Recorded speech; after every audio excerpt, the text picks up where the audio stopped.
Right. Welcome to week 20, my friends. This is the last week of normal work for you. I cannot even believe it. You're almost at the end of high school as you know it.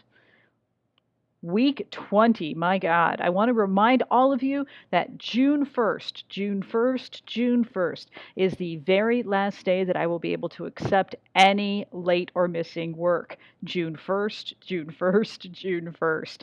I start grading top of the day on June 2nd. Anything that is not in will not be graded. So please, June 1st. I always encourage you to watch the weekly overview videos. And this week you have a choice of one of these two stories: Louisa, Please Come Home, or The Good Wife by Shirley Jackson. You only need to read one of them, but of course you can read both. Neither story has any supernatural elements whatsoever, just some unsettling people. So where do you find these stories? Well, they're posted right here in the week 20 folder. They're also posted in the library folder. So you can find them in two places. If you have any trouble whatsoever locating them, please let me know. Don't be shy. You have two assignments due for week 20, so please don't be late because you know that you have until June 1st to get all work in, including these assignments. Your very last response writing of your entire high school career, my goodness, you have the choice of four prompts. You have to do one of them for full credit. If you finish all of the work for the week, including the discussion, you can do one additional response writing for some extra credit. Take a look at the prompts. Option one goes with Louisa, please come home. Louisa's parents do not Louisa's parents refuse to recognize her when she turns up at the door. What is this? Why are they so insistent that this is not their daughter? Is there something about being the parent of a missing child, albeit an adult child, that gives them some kind of extra attention, status? Why would they want to keep that status? So why do they refuse to recognize her? She shows up and they refuse to see that it's her. Why? Give me a theory. Second option goes to Louisa, Please Come Home. Given all the clues that are dropped throughout the story, why do you think Louisa ran away in the first place? Why is she so content in her new life? And she doesn't want to go back at all. So why is she so content with this? What drove her away? Option three goes to The Good Wife. Why is Mr. Benjamin keeping his wife locked in a room?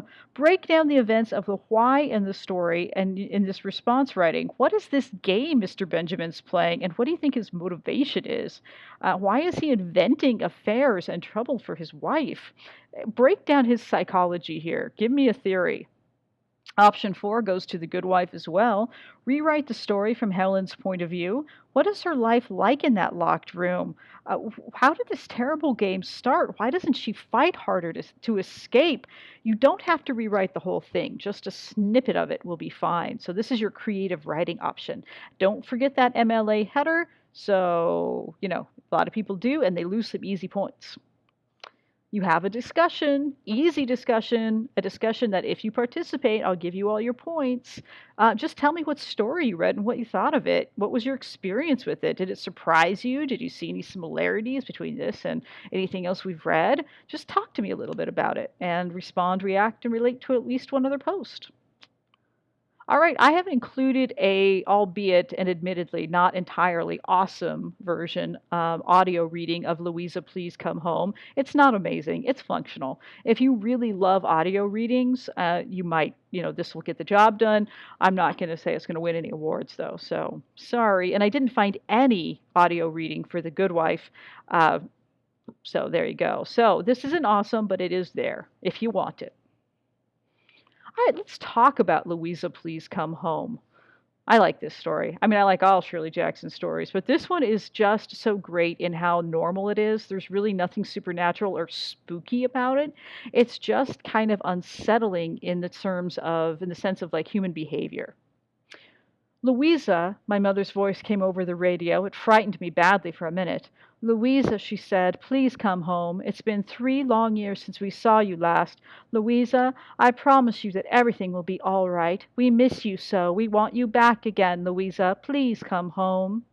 So meet Louisa, who ran away from home during her sister's wedding and was never seen again. She's not a little girl, she's an adult. It was okay that she ran away, but she didn't tell anybody where she was going, and she took off and never looked back. Once a year, on the anniversary of the day I ran away, each time I heard it, I was frightened again because between one year and the next, I would forget what my mother's voice sounded like, so soft and yet strange with that pleading note. I listened every year. I read the stories in the newspaper. Louise Tether vanished 1 year ago, or 2 years ago, or three. I used to wait for the 20th of June. I didn't just up and leave on the spur of the moment, you know. I always knew that I was going to run away sooner or later, and I had made plans ahead of time for wherever I decided to go. Everything had to go right the first time because they don't usually give you a second chance on that kind of thing. So she's planned to run away from home. Why? We don't really know yet, but she's planned it. It's been meticulously planned. She was going to get away. She knew she had to do it right the first time. It's funny how no one pays any attention to you at all. So she was spotted a few times. I mean, she interacts with people, but nobody's actually called her out on being the missing girl. And she got away with it. She has no intention of being found and seems perfectly happy with what her new life is. I bought a ticket to Chandler, which is the biggest city in this part of the state, and the place I'd been heading for all along. It was a good place to hide because people from Rockville tend to bypass it. So she goes to the big city. She's in a small town, and we're going to talk about small towns a bit this week. She's in a small town, and she knows she's got to get to a big city if she wants to actually disappear. I didn't know that first morning in Chandler that Miss Peacock was going to turn up that day, and the luckiest thing that ever happened to me. I decided while I was having breakfast I was going to be a 19-year-old girl from upstate with a nice family and a good background who'd been saving money to come to Chandler and take a secretarial course in the business school there. So, yeah, she has this whole new identity she's building for herself. And she even goes so far as to talk about the missing Louisa Tether with with her landlady. Louisa, she was saying, please come home. That poor, poor woman, Miss Peacock says. Imagine how she must feel. They say she's never given up hope of finding her little girl alive some day. Do you like my new hat? I asked her. So here's Louisa, like, yeah, I'll talk with you about it, but I'm not going to tell you who I am. I'd given up all idea of the secretarial course because of the stationery store had decided to expand and include a lending library and a gift shop, and I was now the manager of the gift shop, and if things kept on well, would someday be running the whole thing. I Louisa's life's going great. She's doing fantastic. She's managing a gift shop. She loves that place she lives. She likes her landlady. She doesn't want to go back. She's solid until she spotted Paul, this boy that was her friend, maybe had a crush on her back in the day, back at home, spots her and she calls out to him, and and he calls her family, and it's like, okay, well, the gig is up. I guess I got to go. Maybe I did want to go home. Maybe all that time I had been secretly waiting for a chance to get back, and maybe that's why I recognized Paul on the street, in a coincidence that would never have happened in a million years. So she called out to him, and she's thinking now, she's like, well, maybe I actually really did want to get caught. Maybe this is why. She came over to me and put her hands on my shoulders and looked into my face for a long time. There were tears running down her cheeks, and I thought that before, but it didn't matter. I had been ready enough to cry, but now, when crying would make me look better, all I wanted to do was giggle. She looked old and sad, and I felt simply foolish. She turned to Paul and said, "Oh, Paul, how can you do this to me again?" So here's the thing. Paul drags Louisa all the way back to her home, puts her in the doorstep. Her sister Carol comes over and looks at her right in the face and says, no, this isn't Louisa. This isn't her. And then she drag her in the house, and the parents are like, nope, not her, not our daughter. No, dear, she said very gently, your real name. They don't believe her. They don't believe it's her.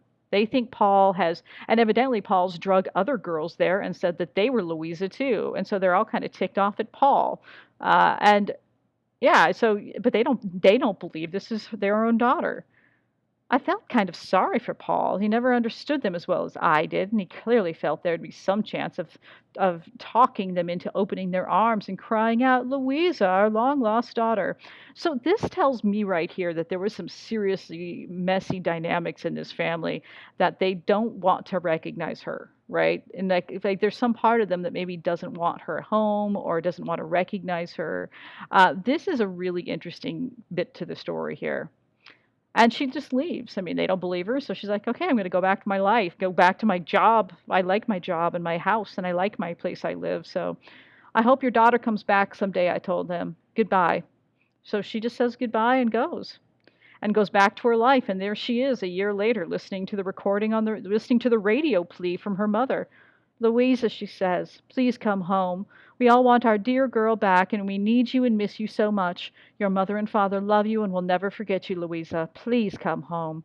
So I just find this so interesting. They don't recognize her. They refuse to see her. It's only been 3 years. She can't look that different. And so there has to be some kind of mental block. Maybe they're just so burned on Paul bringing these girls home and saying they are somebody else, or maybe it's something else. I don't know. But for what reason they don't want to recognize her, I don't know. Interesting story. All right, so let's go on to the good wife. The good wife is entirely different, but we also have some unsettled or unsettling people. Meet Mr. Benjamin, Mr. James Benjamin, whose wife happens to be locked in her bedroom. Mr. James Benjamin poured a second cup of coffee for himself, sighed, and reached across the table for more cream. "Genevieve," he said, without troubling to turn, "has Mrs. Benjamin had her breakfast tray yet?" Uh, his wife's room was at the head of the stairs, a heavy oaken door with brass trimmed knobs and hinges. The key hung, always on a hook, beside the doorway, and Mr. Benjamin sighed a third time as he lifted it down and weighed it for a moment in his hand.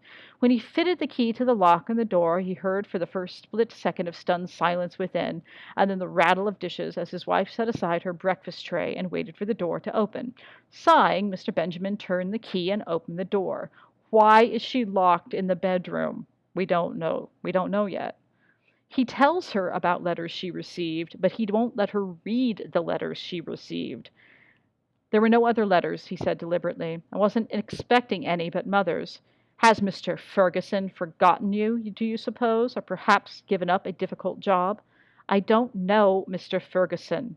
Then, okay, now this game gets even weirder because he doesn't let her read her own letters. He keeps her locked in a room. And now he's saying, "Well, don't you remember Mr. Ferguson?" And she's like, "I don't know anybody named Ferguson." "So easily discouraged," he said. "It could hardly have been a very passionate affair."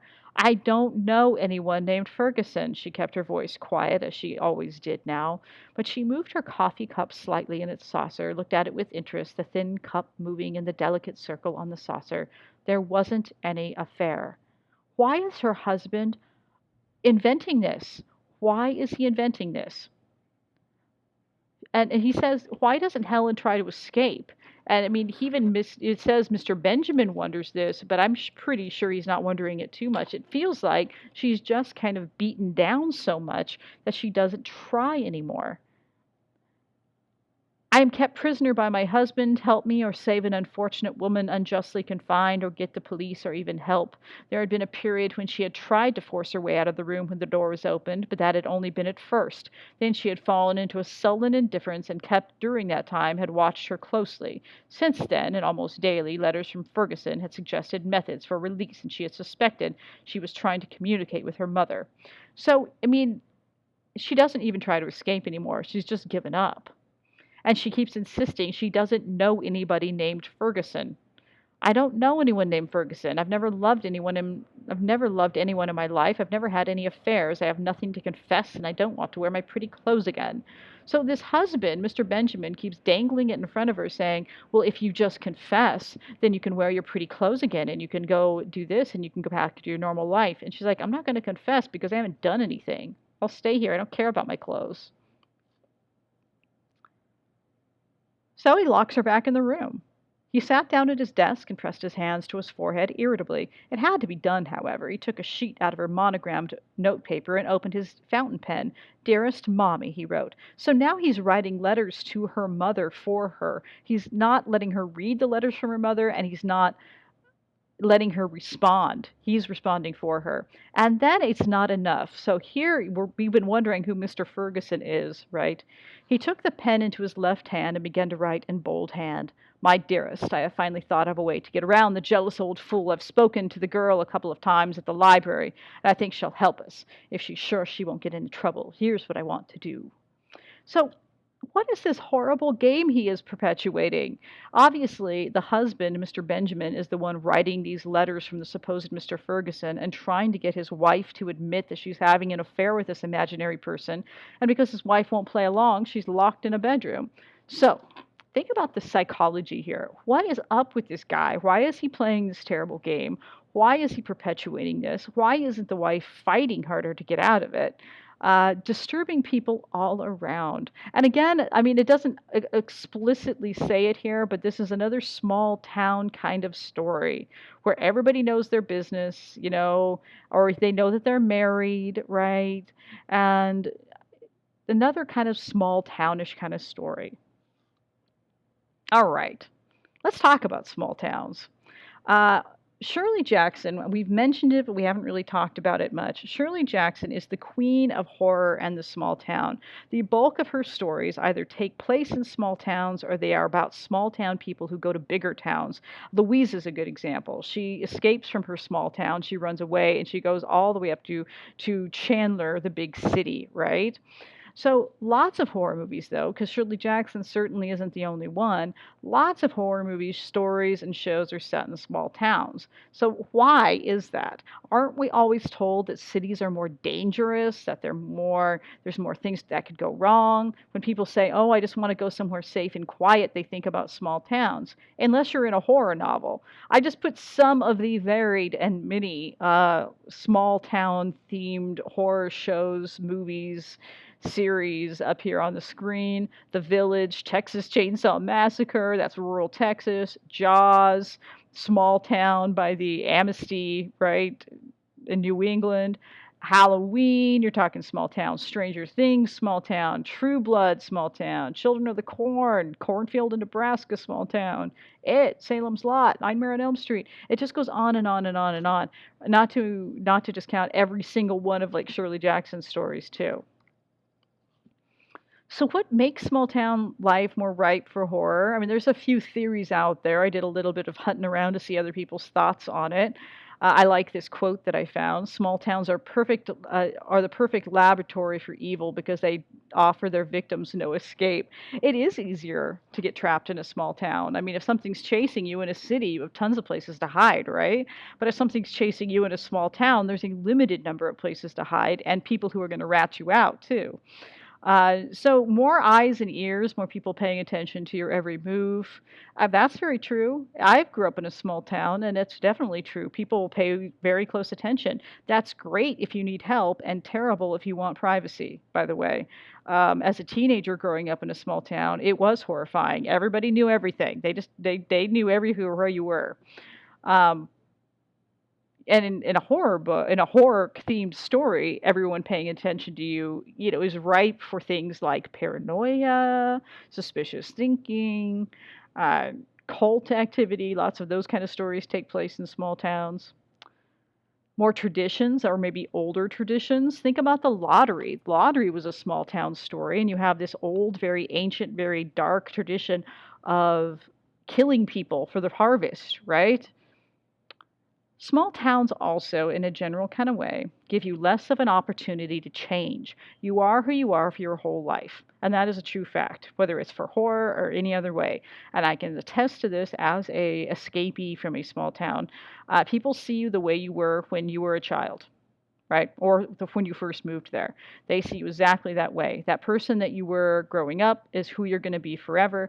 They don't allow you a chance to change unless you go to a very open minded small town, which most of them aren't. And it's difficult. And I think that you hear about a lot of things happening in small towns, fights and violence and things that happen because people aren't allowed an opportunity to change. In a city, you have an opportunity to be who you want to be. You can go into a different neighborhood in a city and be in basically an entirely different place, right? It's like you went to a whole new city. Uh, but in a small town, you don't get that opportunity to. So, On this last note of our last lesson for our last class of our last week of high school, oh, don't cry. I want you to think about the small towns that pop up in Shirley Jackson stories, and I want you to think about what makes it scary.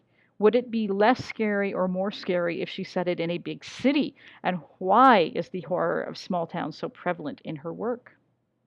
All right, this last slide is my works cited. If you would like to look a little bit more about small towns and a little bit about why they are so scary and why so many people use them in horror stories.